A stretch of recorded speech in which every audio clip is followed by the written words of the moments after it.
இன்னைக்கு ஒரு அருமையான வசனம் சொல்றேன். இது இன்றைக்கு உங்க வாழ்க்கைக்கான ஒரு நம்பிக்கை. அவர் என்னை கொன்றாலும் அவர் மேல் நம்பிக்கையாயிருப்பேன். யோபு அதிகாரம் 13:15. சில நேரம் ஏன் எனக்கு மட்டும் இப்படி நடக்குதுன்னு தோணுதா? நான் என்ன தப்புதான் பண்ணேன்னு தோணுதா? எல்லாமே சரியா போய்கிட்டு இருந்த வாழ்க்கை திடீர்னு மாறிடுச்சா?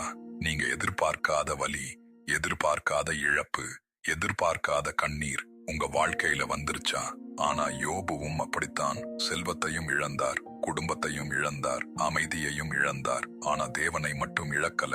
அதனாலதான் யோபுவின் கதை அங்கே முடிஞ்சு போகல. அதே மாதிரி இன்று உங்க வாழ்க்கையில சில விஷயங்களை இழந்திருக்கலாம். ஆனா தேவன் இன்னும் உங்க கூட இருக்கிறார். எல்லாம் போயிடுச்சுன்னு தோன்ற நேரத்துல கூட தேவன் ஒரு புதிய ஆரம்பத்தை உருவாக்க முடியும். அதனால மனசு உடையாதீங்க. இன்றைக்கு உங்க கையில் இல்லாததை விட உங்க கூட இருக்கிற தேவன் பெரியவர். இந்த வசனம் உங்கள் மனதை தொட்டிருந்தால், இது யாருக்காவது உதவும் என்று நினைத்தால் அவர்களுடன் ஷேர் பண்ணுங்க. காமெண்ட்ல ஆமென் சொல்லுங்க. கர்த்தர் தாமே உங்களை ஆசீர்வதிப்பாராக.